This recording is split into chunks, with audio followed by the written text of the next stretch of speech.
Hello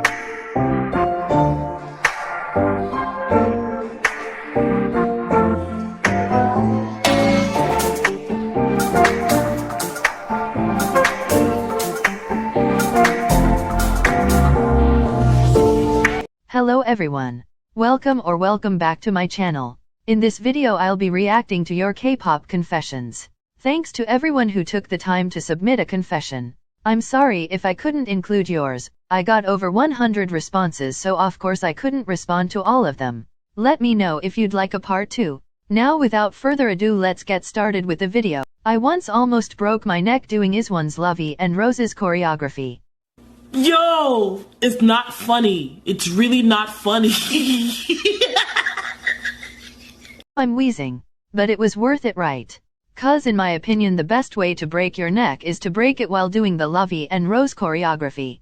Just joking, please don't break your neck. I'm friends with a YG trainee. Wait, really? Like for real? 'Cause if you are, that's so cool. Imagine if they end up debuting and become a really popular idol. You'll have the biggest flex that you were friends with them pre-debut, lol. I used to think that Vllo was real when I was a baby army because of the edits. I never shipped them though, but I thought they were real because my dumbass didn't know it was edits. Also I thought JK had a crush on Lisa because in most of the thumbnails and videos about JK and Lisa it was Jungkook thinks Lisa is cool, so yeah, cringe. No, but like same. The exact same thing happened with me when I was a new Blink. I searched Lisa on YouTube cause she was my first bias, and then in the search results there was a video that said hot trending 2019 Lisa Jungkook kiss couple. LOL, I thought it was real. I didn't click on it nor ship them though. I thought it was pretty normal and every idol was probably dating, but then I found the reality about how relationships are treated in K-pop. I think I might be a Jennie solo stan. Not that I hate the other members like those other solos, but I just really find her adorable. Also she's super talented. I mean that's completely fine.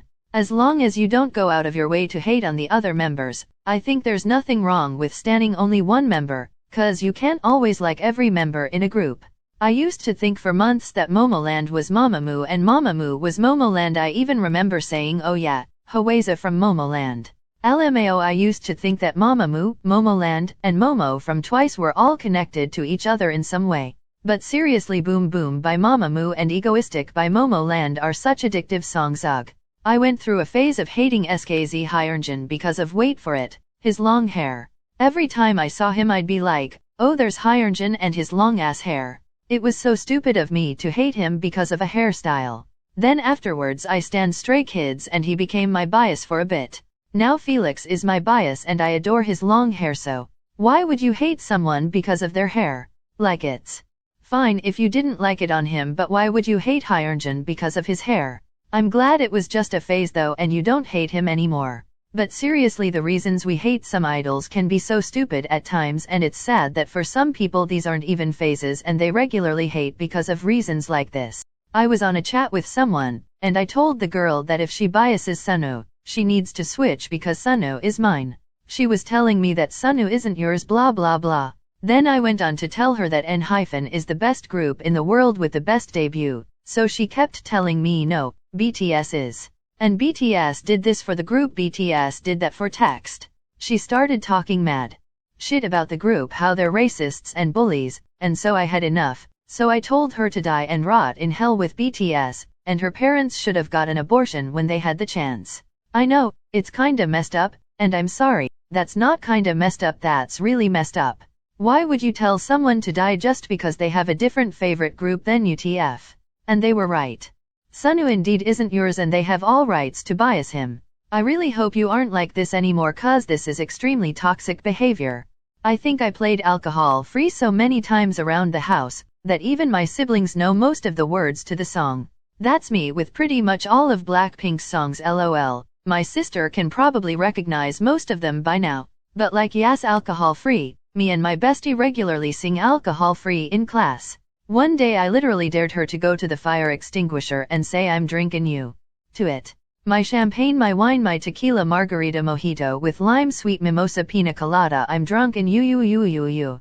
I legit used to think Sunmi and Chungha are the same people. I used to think Sunmi and Hyuna were the same. I kept getting their songs confused and kept getting them mixed up. I used to think netizens and NCTzens were the same thing, and boy oh boy I started many arguments BC of my stupidity. This had me cackling. I guess that makes sense cause the names are pretty similar. It's the arguments part that really gets me. Like imagine saying ugh NCTzens are so toxic they keep making fake news about idols, overreact so much and are so delusional. Or saying I swear. NCT's fandom netizens are so funny, I love them, I'm definitely one a dot. I sometimes think that Oli London looks like a rip-off Teemin. No, it's true, it's true. I have this dream where I just debuted as an idol under SM and I ran into Jungho, legit plowed into him, right before my group's debut showcase, and then we started talking and then we eventually started dating. It goes throughout our careers and how we eventually go public and then get married sometime after. I'm so confused BC, I have absolutely no romantic feelings for him and he's not even my bias. I had the dream once and now I can't stop thinking of it. It makes me feel super deeply when I have never thought of dating an idol before. That's interesting. TBH a lot if the times we have dreams about things that we don't think about often. For some reason we have dreams about people or events that we don't think about much, which can be really weird. As far as I can remember I only had one dream about a K-pop idol. It was about Namjoon and it was really weird TBH. Who knows, maybe you actually do like Jungho but you just don't know yet. I used to think Nayeon was ugly, I mean that was 3 years ago, but now I think she's so beautiful. I'm glad you don't think like that anymore. Nayeon is seriously so beautiful and anyone who thinks otherwise can argue with the wall. I'm falling out of K-pop and I hate myself for it. Don't hate yourself for it. It's completely fine to lose interest in something over time, and if you don't like it anymore you can definitely take a break from it. I don't like Jessie, sorry if you like her. Oh no, I don't like her either. I used to be a fan of her but then I found out how problematic she is and I dislike her as well. I used to think that Red Velvet's Yuri is the visual. I was really shocked when I found out otherwise. All the members of Red Velvet are visual. I'm a original visual. Ah yes, they're all so beautiful, truly a visual group. I thought all fandoms appreciated each other and respected them. But toxic armies and blunks changed my perspective. I am so disappointed. But in the end there are so many other good fans who support each other and other idols too. Same. I had no idea about fan wars or anything until a Bang Pink mashup came in my recommended and I watched it and a comment said, "This is the only place where armies and blinks don't want to kill each other." At first I didn't understand but eventually I found out. YG deserves to fall in a ditch. The audacity to say the 4+1 project is a gift for blinks when we have to pay for everything. I know, right? The gift we got is trash and us blinks and Blackpink deserved much better. And adding them on Weverse was also a bad idea cause of the toxicity. San of ATEEZ deserves all the praise he gets and there is a reason why he is the most popular member. He's hot, he can sing, he can dance, and he is so nice. To top it all off, he has a one-of-a-kind stage presence that he can adapt for all concepts. I don't know much about ATEEZ but I totally agree with this. San definitely deserves all the popularity he has because he's so talented.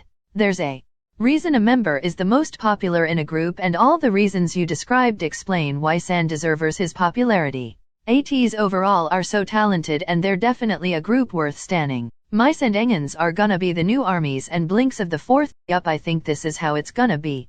They're such a new fandom yet they're so toxic already, so who knows what the future holds.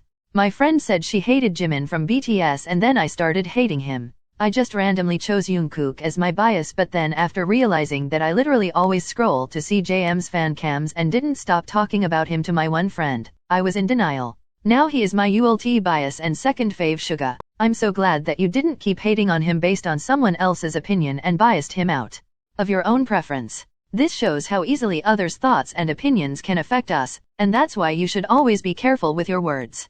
Until April 2021 I thought SNSD and Girls' Generation are different groups. Same, I thought that too. But I really wanna know for how many years you've been a K-pop fan. If you thought this for years that would be hilarious. I don't like God's menu, please don't hurt me. I will hurt you, I will sue you, I will abandon you to a deserted island. I will, just kidding, it's your preference. I'm black, but I really want to debut as an idol. I know it might sound weird, but I'm not a choreographer. I've always wanted to be a singer and K-pop just clicked with me. I'm doing it to meet a certain idol, just to be on stage. Fatu from Black Swan really inspired me to really get serious with auditioning. That's a great idea. If you have a genuine passion for becoming an idol, I think you should go for it if you want to. I hope you will do what you love and be successful in it. Wishing you good luck. I have been listening to K-pop for over 6 years. It wasn't very popular back then and I was the only one who listened to it.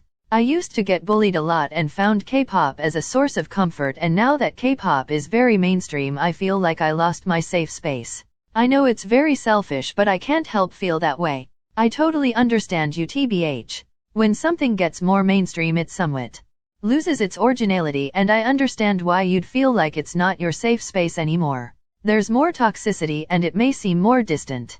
And I don't think it's selfish in any way. This is the end of this video. I hope you enjoyed the video and thanks for watching. Don't forget to like and subscribe. Bye for now.